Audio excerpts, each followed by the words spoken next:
What's with the gardens? The gardens. Everywhere I look, someone's planting something. Is it an end of the world preparation?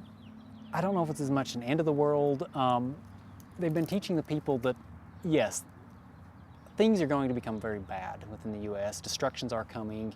It won't be long before the dollar is worthless, which, I mean, that's a very real possibility.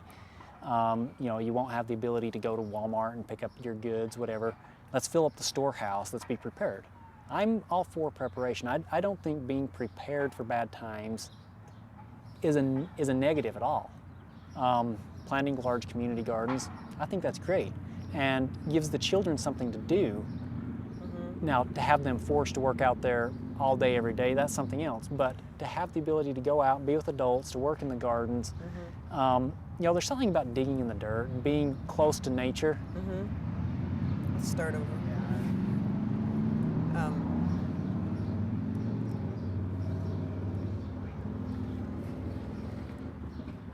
Have you ever seen that many gardens in town? No, no, it's something that they've done this year.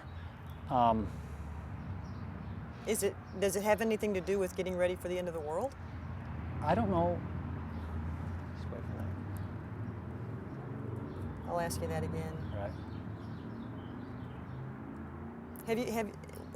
We noticed yesterday when we were driving around, there are huge plots that might have been there before, but then there are other plots they're finding in corners where they're turning, you know, dumpy places or sagebrush or whatever into gardens. Right. Have you ever seen that much gardening since you've lived there? Not at the level that it's at right now. And Well, what do you think's going on? well, I think they're trying to fill up their storehouse, be prepared for any bad event that may come. Now, Earthquakes? possibly. I mean, we've been told that the time is very short, whatever that means. I mean, I've been told that ever since I was small, but now the term they use now is the door is closing on your preparation. You know, the judgments of God are about to come, and you know, we've got to be prepared. We've got to have food, we've got to have clothing, we've got to have all these things ready. And I'm sure you drove up around the large storehouse that they've got now. Very big, nice building. I think they're trying to make sure that that's filled and has plenty of food within it. The other thing, I think, is that as they pull the members in, the members are supposed to turn over everything they've got to the storehouse. You don't have anything individual of yourself.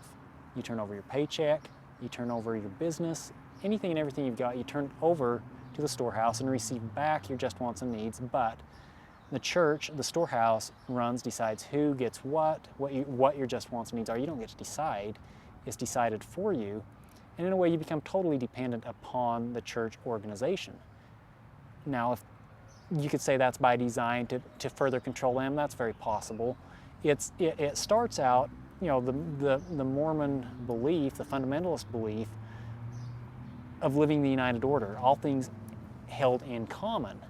But my understanding, if it's held in common, wouldn't the people have a common say in everything that's going on? Right now, it's only a few at the top who decide what's going on. And everyone else follows. And everyone else has, you know, just has to follow. Is that really being held in common? I don't feel like it, but, you know, a lot of people buy into it. And I think part of the reason for that is it's a lot of security. There's a tremendous level of security in saying, as long as I'm a member of this group, I'm obedient, as long as I'm 100% obedient, I'm guaranteed salvation.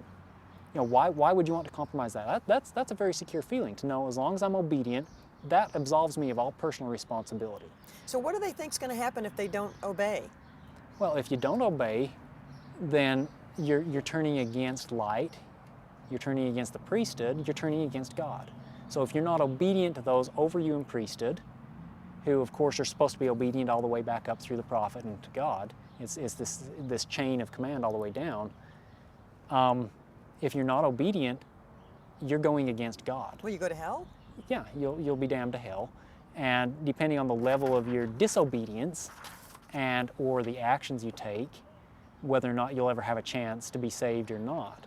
One of the worst sins that you can commit is to turn traitor to the brethren. Is that what they That's think what you they did? Oh, absolutely. Where I don't agree with what they're saying, and in some ways, I don't know if you'd say expose what they're up to, but definitely don't agree with what they're up to, and say, here's why I don't agree with it. Give me an idea of what people had to turn in When they were asked to turn everything When in? they were asked to turn everything in, it was down to the last dishcloth within the house. They were asked everyone, they had forms at the church house that each head of house picked up, took home, and literally cataloged and itemized every item within that house, and then turned those in. Crayons? Crayons, you name it. Whatever's within the house. Utensils? Knitting needles? Yeah. I mean, everything in the house, you had to write it down? You did. And did you do that? No, I didn't. That was right at the turning point, right about the time I was asked out. But even when they were giving those out, I says, you know, I don't need to give these over. I'm not buying into this. This really isn't right. At that point, I'd already decided what's going on isn't right. So no, that's something, even if they hadn't hacked into my email, found out who I was, it was only a matter of time before I would have to say, you know, I'm sorry, I can't do this. You know, before that, I'd been conveniently unavailable for a lot of different projects that they had going, different things that were, because I didn't agree with them. I just couldn't support them. And so I would make myself very busy doing something else. And so I kept very busy with my work. I had a lot of things going. But as far as what they were asking, they wanted everyone to turn everything in. And this is, as far as I know, most of the people did. Now the level that they were honest in it, that's up to each individual person. Did they just get a truck and just fill the truck with stuff and take it up to the storage house? That I don't know. I know that some items, of course, were gathered up and taken up there. You were supposed to turn in any and all surplus that you had. Oh. But I think more than anything else is just itemizing, listing, so the storehouse knew who had what. And if they saw one family, man, these guys have a lot of stuff and they didn't turn in much, and this other family is doing without, hey, let's even things out a little bit. It's a, all things held in common type mentality. But I don't know that it's really possible to run something that way, all things held in common, when there's not a common say within it. And it really ought to be, all things held in common should be more, I care about you. If I see that you have need and I have ability to help, I will come and help you. I shouldn't have to wait for the elder over me or the storehouse say, hey, we're gonna take from you and go give to Carol because she doesn't have. It should be an individual choice. But they're trying to remove the individuality from each person, or at least that's the appearance of it. Now, you've given up quite a bit. I mean, you gained a lot because you are your own person now, right? Well, I kind of consider myself my own person for a long time. I would like to think that I'm my own person. Yeah, I mean, and that's pretty much at the crux of kind of why I pity these people, because I don't feel like they have their own say, and they don't live life on their own terms. That's the one thing that I really feel badly for them about. Right, and I think that's really hits at the core of what's going on out there, is that it's good people, very good people, and unfortunately they've allowed themselves, it's been a personal choice. Of course, yes, they grew up in it, it's pretty much all they've known. But it's good people. It's good people, but good people can do bad things. Even if you're a good person, you can do a bad thing and try to justify it because you were told to by someone else who you respect, who you love. Now, would you consider, say, let's go back to World War II and under Hitler, a lot of the Nazis. Do you consider all of the people within the army who carried out atrocious acts, were they necessarily bad people? So you've got to be careful, where do you draw that line? Well, of course, Hitler was a terrible person, and the actions he took, they were awful. But were the people who were carrying out those actions, they were stuck in a position where if they didn't do what they were told, they very well could lose everything, perhaps even be killed. Well, how much are the FLDS learning in that community? Are they learning? Are they aware? Are they? You said that the internet's been taken away. The internet's been taken away. Any and all schooling is church written text books. They've gone and taken regular textbooks and sanitized them. The history is very much a revisionist history, and it's mostly what they say priesthood history, trying to show how the power of God and the one man has come from Father Adam all the way through, so that we're God's one and only chosen people. So if I went up to just your average person going into the dairy over there and I said, do you know who the President of the United States is, would they know? Most of them would probably know who the President is. What kinds of things would I be surprised that they don't know, that they really should? That they don't know? They know very little about civics. They know very little about democracy. Overall American history, I think, is very limited. Ever since they shut down public schooling, it was required in public schooling. So any student who's gone through since the year 2000 would have a limited amount of overall American and world history. So it's whatever the very church limited. wants them to know, that's what they're taught. That's pretty much what they're taught, right? And until recently, I mean, they could go research what they wanted online, and I know some that do, that look around and they say, hey, you know, I'm curious about this, I'm curious about that. They're interested in books, although you weren't supposed to read books that weren't authorized by the priesthood. And they had pretty much had a list of books that these are the books that you should have within your home and study. Pretty much everything else you should avoid. Any and all literature, novels, anything of that nature, those are just distractions. They're not written correctly. Those were written by Gentiles, people who were not inspired. You know, they could corrupt the mind, you know, cause you to lose your faith, which is true. Is that why they didn't want the library there? That would be one of the reasons why they don't have control over what's within that library. That could cause someone, because if you're given your identity, who you are, why you believe what you believe, everything's given to you. Well, you start reading a book and you say, you know, this is interesting. This value, I think this is a good value. I like this value. Well, it wasn't one that was given to you. Mm-hmm. You become somewhat removed. You're an independent person, at least in a small area, from that organization or person. And that's very important. They don't want that, because you cannot control people. You cannot control an organization at the level they're trying to control it. If there's differing viewpoints, if people have various values, you want them all to be totally aligned with you. And so you want to discourage that. Now, it's one thing to control and it's another thing to lead, and that's one thing that I explained to my wife.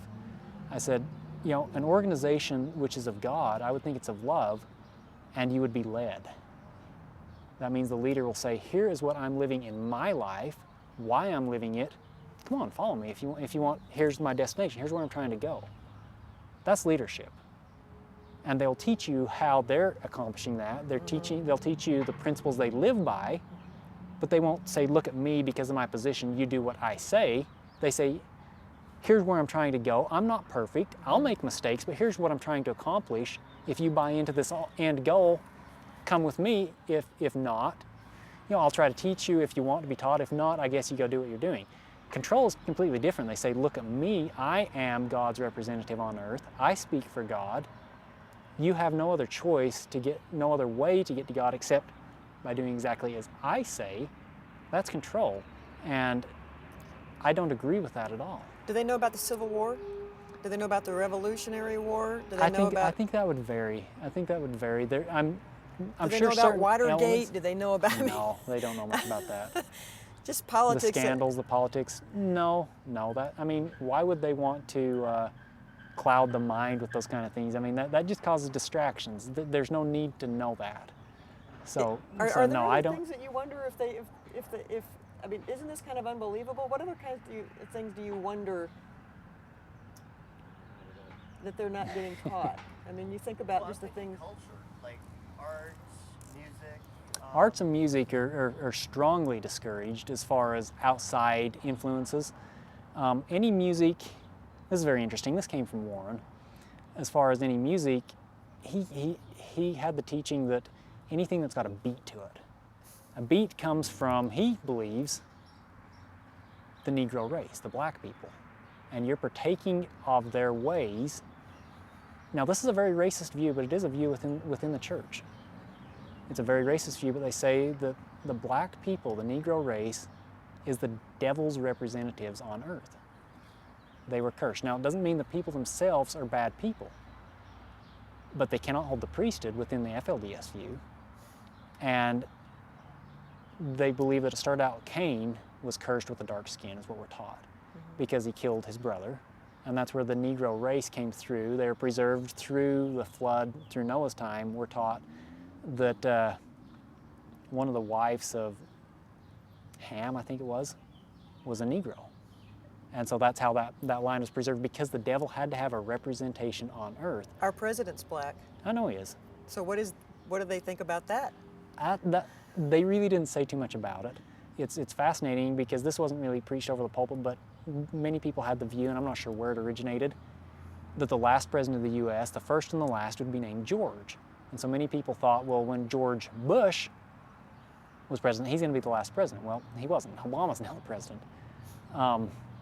So I don't know how, how people individually regard that or look at that, or they just say, well, look at the level this nation sunk to where they'll elect a black person to represent them. But they don't really view the outside world as a part of anything that they have to be a part of anyway, so, No, not so really. it probably makes the outside world be even more sinister. In some ways, the overall view of government is that it's now turned to where it persecutes God's people. Mm-hmm. That's the view within the religion, is that the government's out to persecute us. It's become very corrupt, which it really has in many ways. I don't think the whole stated goal of all government agencies is to just focus in on this little group of people. They've got many other things they've got to worry about, and I think that's very remote if they even think about it. But the fact that we do have a black president,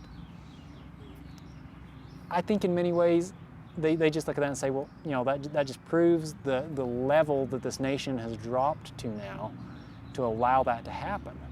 And that's probably about it. They never really said anything over the pulpit about it. What other kinds of things do they say on the pulpit that you remember that you really disagree with? Well, the main thing that I disagree with is the constant teaching, and especially over about the last 10 to 12 years, of obedience. Obedience and unquestioned obedience. Obedience, to the prophet.